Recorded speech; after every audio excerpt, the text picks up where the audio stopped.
Le match entre OHL et le Standard était l'une des affiches de la journée avec les troisièmes du classement qui reçoivent les deuxièmes. À l'aller, le Standard avait roulé sur Louvain avec une victoire 6-2, mais les louvanistes offrent désormais un tout autre visage. Avec un 15/15, c'est l'équipe en forme du moment et elle pourrait revenir à égalité en cas de succès contre le Standard. Mais la première occasion du match vient des Liégeoises. Brackman centre et Petry joue de la tête. Vandenberg est immédiatement dans son match. Un peu plus tard, Yuchail joue de la tête sur un corner, mais ça passe largement à côté. Nouvelle possibilité pour le Standard, c'est à nouveau Petry qui se montre dangereuse, mais Vandenberg est de nouveau sur son chemin. Malgré ça, le match est plutôt fermé et ce sont les Liégeoises qui se montrent le plus souvent dangereuses. Vandenberg relâche le ballon mais s'en sort bien car le tir de Weinblum n'est pas cadré. Avec le huis clos, il faut être un peu créatif et à Louvain, certains regardent ça bien installé dans les bois. De quoi observer attentivement le corner à la 36e minute de jeu. Un corner où Weinblum ouvre le score de la tête. Cette fois, Vandenberg ne peut rien faire et l'avantage est mérité. 0-1, c'est d'ailleurs le score à la pause. Les deux équipes sont bien préparées et laissent très peu d'occasions. Pas un hasard si le but et les rares occasions sont venus sur des phases arrêtées. La deuxième mi-temps part sur les mêmes bases et il faut attendre avant de voir une action dangereuse. Astor Janssen s'est bien lancé sur son flanc gauche et sert Davinia van Mechelen qui loupe une très grosse occasion. La Red Flame aurait dû mieux faire. Une minute plus tard, le tir de Gelders s'est dévié in extremis par Kees. OHL s'en sort très bien pour la deuxième fois d'affilée. Et ce qui devait arriver arriva. La gardienne Louise Vandenberg commet une grosse erreur. Elle tente tant bien que mal de se rattraper, mais Gelders ne se prive pas pour ouvrir son premier cadeau de Noël. C'est 0-2 pour le Standard. Mais Louvain ne va pas pour autant rester sans réagir. Sur un corner, Luna Van Zer sert dans la deuxième zone et trouve Yuchail qui tente sa chance, mais le tir est contré par Marinucci. Le Standard reste la meilleure équipe sur le terrain. Vandenberg doit repousser le tir de Van Mechelen au-dessus du but. Les Liégeoises veulent se mettre définitivement à l'abri. Belle action individuelle de fond, mais son tir manque de puissance pour être réellement dangereux.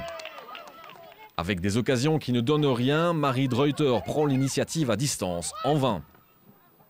Le score n'évoluera plus, le Standard s'impose 2-0, mais relègue surtout OHL à 6 points au classement. On a conforté notre deuxième place et on doit suivre ce train d'enfer par rapport à Anderlecht et puis arriver au tour final avec si on divise les points avec 3 points de retard. Et puis tout est jouable à la fin de saison. Pour OHL, c'est la déception avec la série de 15/15 qui s'arrête. De afgelopen weken ging het vooral heel goed. We speelden heel aanvallend voetbal. Maar ik denk dat het gewoon, dat ontbrak gewoon vandaag. Ik denk gewoon dat we niet durfden. We durfden niet de bal op te eisen en dan is het moeilijk om een kans te creëren.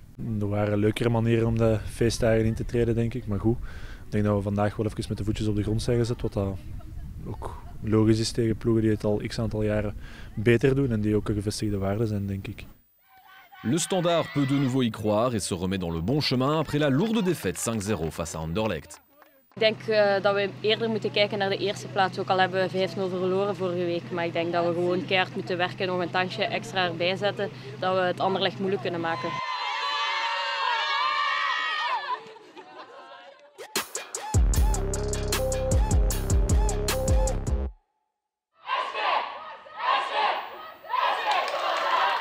Face à Anderlecht, les filles de Zulte Waregem veulent à tout prix éviter le scénario du match aller et la défaite 0-11. Elles mettent du rythme d'entrée de jeu, ce qui est presque payant. Après 10 minutes, le tir de Leux atterrit sur la barre transversale. Les CV se voyaient déjà célébrés. Ik zag hem zelfs binnengaan eigenlijk. Ik was al bijna naar Corina aan het lopen. En dan denk je, pech. Surprise, les Mauves mettent bien 15 minutes à rentrer dans leur match. Mais le premier envoi cadré termine au fond. Zulte Waregem ne peut pas se dégager et est sanctionné immédiatement par De Kenny sans pitié. C'est 1-0 et le 14e but pour la Red Flame. Mais Anderlecht a tout de même quelques ratés. Willard touche le montant à 2 reprises dans un intervalle très court. Premièrement avec une frappe sur le poteau et ensuite sur la barre transversale. Zulte Waregem va tout de même avoir une chance d'égaliser sur penalty. Mais Virendals est arrêté, Seinaf tente sa chance derrière, mais ça reste 1-0. L'entraîneur de Zulte Waregem, Angelo Gaetan, harangue son équipe et peut être satisfait du petit écart à la pause. Du côté d'Anderlecht, on sait qu'on peut mieux faire. Ik denk dat ze heel hevig zijn begonnen en ik denk dat we daar wel even van verschoten waren. En ik zeg het, onze eerste kwartier, 20 minuten was echt niet goed en ik denk dat we dat moeten meenemen toch naar de volgende wedstrijd. Ik zeg nog aan de meisjes voor de wedstrijd. Die meisjes hebben daar een serieuze nederlaag gehad thuis. Dus ze komen hier voor dat recht te zetten. Dus ze waren verwittigd dat het niet gemakkelijk ging zijn. Anderlecht revient donc sur le terrain avec l'ambition de prendre de l'avance en deuxième mi-temps. L'habituel festival de buts est attendu et Zulte leur offre un premier cadeau. La faute de main de Pauline Windels est évidente. Le pied de Willaert ne tremble pas sur le penalty. C'est 2-0. Le bloc de Zulte n'a pas tenu. 5 minutes plus tard, le duo des Red Flames de Kenny et Willaert s'illustre pour faire le 3-0. Zulte n'y est plus et parvient à peine à franchir la ligne médiane en deuxième mi-temps. Après avoir récupéré le ballon, Anderlecht lance une énième offensive. Monté au jeu, Amber Maximus fête son retour sur un terrain avec un but. Mais ce n'est pas tout puisque Tine de Kenny continue son festival avec un joli but pour faire 5-0. La défaite est sans appel pour Zulte, mais il y a tout de même un monde de différence par rapport au match aller. We hebben echt wel met mes tussen de tanden op het veld gekomen en ook gezegd van kijk dames, je hebt niets te verliezen vandaag. Geniet van die wedstrijd, maar hou in jullie achterhoofd die 0-11. En dat piekte deze week, heel de week nog op training. En je zag dat die scherpte er was en iedereen was gemotiveerd. En dan 0-3 zouden ze kunnen zeggen van kijk, ja, de kopjes gaan naar beneden. Maar dan zie je dat het team de rug gaat gaan rechten en ja, ze willen vooruit in het verhaal. En ja, ik moest het echt wel proficiat wensen vandaag met de geleverde prestatie, zeker en balverlies. Pour Anderlecht, on aborde la trêve hivernale sans la moindre défaite. Zijn jullie van plan dit seizoen nog iets te laten liggen? Ik hoop van niet natuurlijk. Ik denk dat dat het doel is van ons allemaal. Maar je weet nooit, natuurlijk nooit. Dus ik denk dat we gewoon wedstrijd per wedstrijd moeten afwachten en ons moeten focussen wedstrijd per wedstrijd en dat we dan wel zullen zien.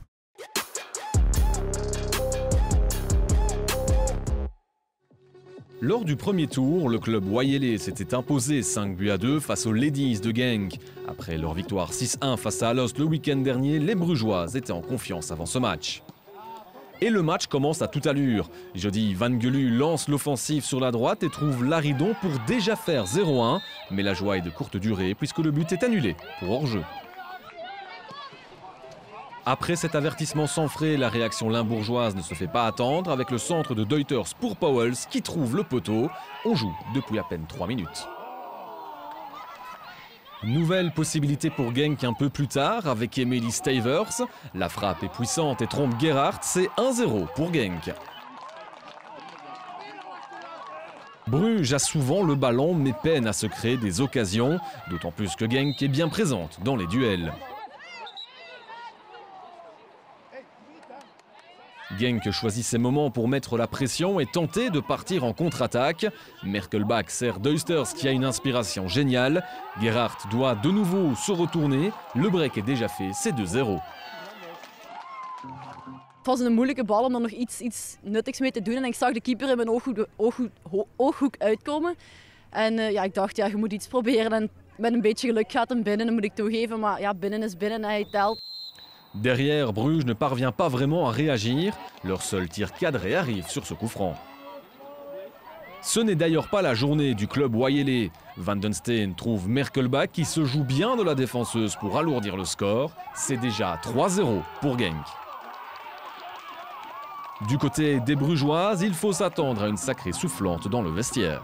Goh, ja, ik denk dat het logisch is dat er wel iets gezegd moest worden, want ja, ik zeg het was Club Brugge onwaardig en de coach weet dat ook, wij weten dat zelf ook. Mais après la pause, Bruges affiche toujours le même visage, la construction est bien trop bâclée. Les Limbourgeoises continuent de gagner des duels et se montrent plusieurs fois dangereuses. Stavers centre pour Merkelbach pour faire le 4-0, un but tout simplement fantastique.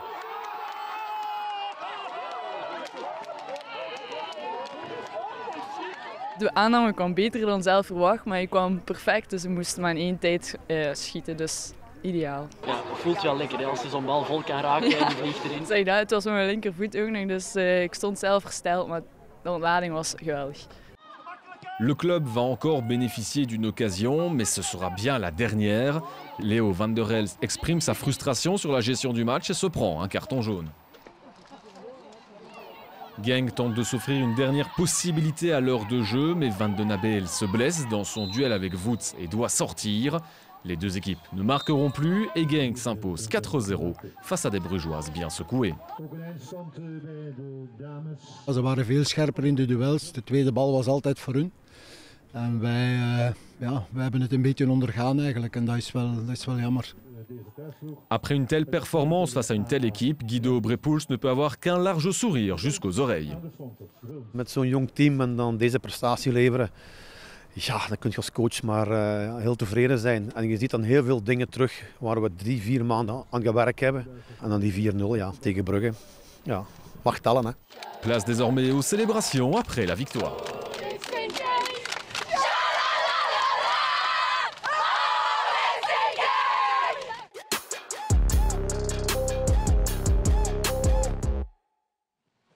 Il n'y avait pas que la bataille des Flandres ce week-end. Alost et Gand s'affrontaient samedi dans le derby de la Flandre orientale. Un match que les Gantoises abordent après 4 défaites de rang, alors qu'Alost est avant-dernière au classement avec 5 points.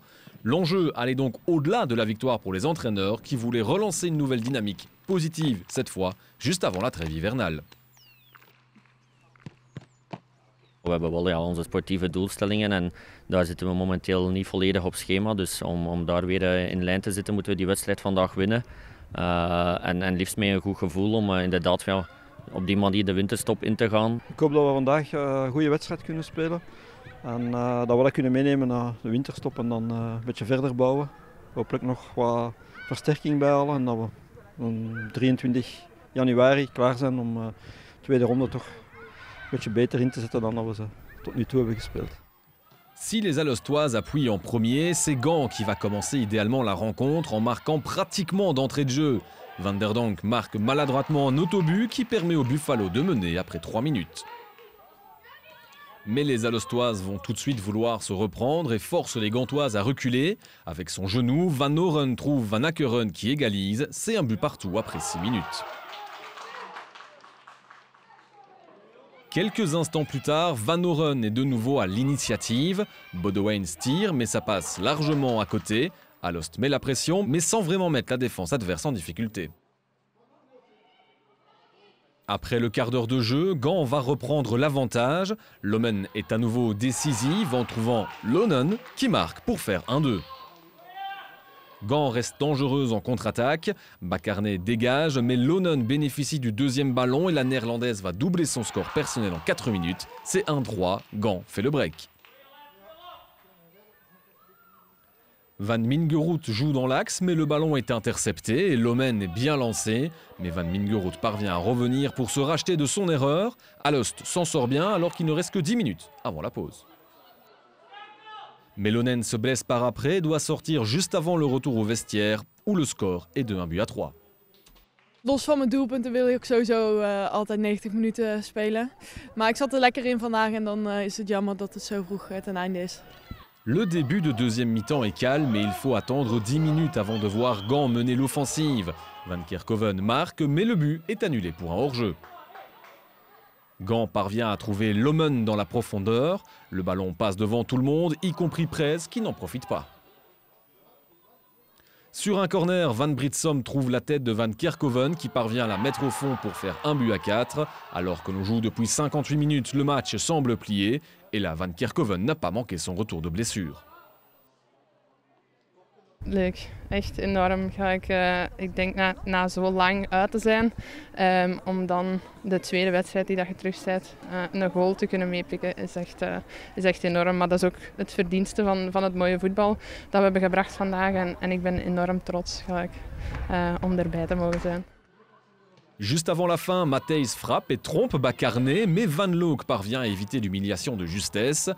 Gand peut entamer la trêve hivernale avec l'esprit libéré après cette victoire, 1-4. Serieuze druk die toch van de schouders valt. Als je in zo'n negatieve reeks zit, ben je toch heel blij dat je op deze manier nog kan afsluiten het kalenderjaar en met een ander gevoel naar 2021 kijken.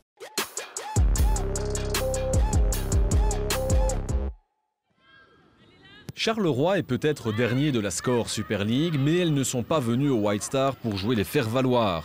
Les intentions sont offensives dès le début de match et le président Carolo Mehdi Bayat, venu en spectateur attentif, constate les progrès des dernières semaines. Je n'assiste pas à tous les matchs, en tout cas notamment de l'équipe du Sporting de Charleroi. Mais bon, j'en ai quand même vu quelques-uns et je vous avouerai que je suis agréablement surpris. On voit que le niveau est bon. Au niveau technique en tout cas, on voit de très belles choses. Au niveau tactique, on voit aussi que les entraîneurs arrivent à bien mettre en place ces équipes. Après, c'est vrai que bon, au niveau physique, il y a encore peut-être un peu de travail à faire, mais ce qui est tout à fait logique et normal. Mais globalement, je reste persuadé qu'on peut encore et on doit encore travailler évidemment pour faire progresser cette Super League. Lui aussi, spectateur attentif, Ali Golizadeh voit l'équipe de sa femme Yassaman Farmani répondre aux critiques des dernières semaines. Collet doit se détendre à 2 reprises pour garder le 0, une première fois sur un long ballon de Cochet et ensuite sur une frappe de Geisbrechts. Même si le White Star a pris le contrôle du jeu, les occasions sont assez rares d'un côté comme de l'autre. Sunens ne passe pas loin du 1-0 alors qu'on joue depuis une bonne demi-heure. Sur un centre de Geisbrechts, Bougard parvient à jouer de la tête, mais ça rebondit sur le poteau. Mais juste avant la pause, le White Star va bénéficier d'un penalty sifflé par l'arbitre d'Ekers pour une légère poussée sur Vritov. Une décision qui semble très sévère, mais personne ne proteste pour autant.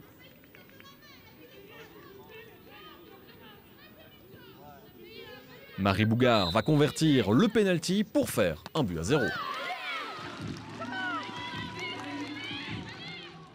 Charleroi tente de rapidement réagir et le ballon ne passe pas si loin ici, mais le score reste de 1-0 à la mi-temps.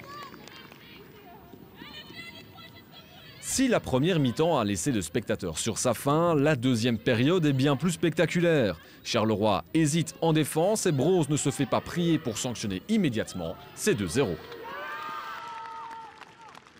Het was een beetje een lucky goal. Het was goed gewerkt van onze andere flank, Sunus. Ze zetten hem voor, de bal komt in mijn voeten en ja, ik loop er tegen. Maar goal is goal zeker, dat wordt dan de 2-0 en dat geeft wel goede moed om de wedstrijd dan uit te voetballen. Mais plutôt qu'insister, Woluwe va redescendre d'un cran et laisser le ballon à Charleroi, ce qui va leur permettre de revenir dans le match sur un corner botté par Farmani. De Silly parvient à réduire le score, c'est 2-1.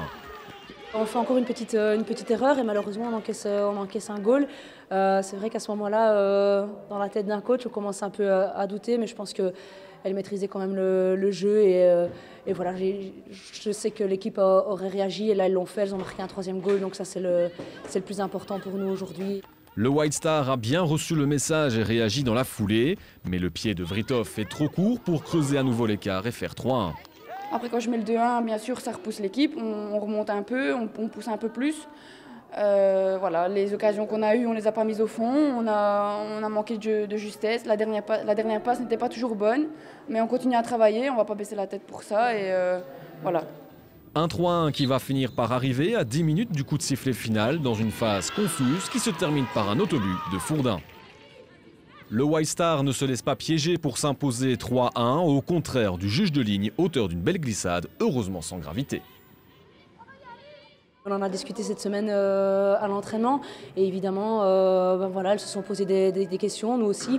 Et aujourd'hui, en tout cas, il y avait une différence en termes de mentalité. C'est ce qu'on attendait sur le terrain et aujourd'hui, ça s'est vu. Donc c'est pour nous le plus important et voilà, elles sont contentes et nous aussi. Charleroi a peut-être perdu pour la 8e fois de la saison, mais montre des progrès, un développement qui commence à porter ses fruits. D'ailleurs, Mehdi Bayat l'assure, beaucoup de choses seront faites pour le football féminin dans les années à venir, et pas seulement à Charleroi. On a beaucoup de choses à faire en réalité avec la Super League, c'est-à-dire qu'il faut évidemment pousser à la formation de nos jeunes joueuses belges, mais ensuite il faut aussi créer un marché, parce que nous voulons professionnaliser cette Super League, nous voulons faire en sorte qu'il y ait de plus en plus d'égalité entre les hommes et les femmes, à tout point de vue, donc c'est-à-dire au niveau des infrastructures, au niveau des outils, au niveau de ce que l'on peut donner à ces filles pour justement progresser. Mais nous devons aussi être conscients qu'il faut créer un marché économique. Et qu'est-ce que ça veut dire? Ça veut dire qu'il faut qu'il y ait un marché de transfert entre les équipes, il faut que nous mettions les meilleures joueuses sous contrat et qu'on crée une certaine forme de concurrence entre les équipes pour aider les filles aussi à grandir. Parce qu'on se rend bien compte qu'aujourd'hui, qu'il y a très peu de contrats professionnels au sein de la Super League. Et donc, on doit faire l'effort. Et je l'ai dit d'ailleurs de manière très claire, je pousse réellement le football féminin. Je le pousse avec ma casquette de président fédéral, mais je veux l'appliquer aussi avec ma casquette du patron du Sporting de Charleroi. Et donc très clairement, je vais mettre du budget à la disposition de l'équipe du Sporting de Charleroi parce qu'on ambitionne vraiment de jouer les premières places d'ici 2 à 3 ans maximum. Et la volonté est très claire, c'est d'aller chercher les joueuses ailleurs, dans les autres équipes, de leur proposer des contrats, de leur proposer de mieux les rémunérer que ce qu'elles ont dans les autres équipes, de manière à ce que ces autres équipes décident de dire aussi on va faire des efforts pour ces filles. Et de cette manière-là, on aura créé un marché économique qui sera évidemment tout à l'avantage des filles.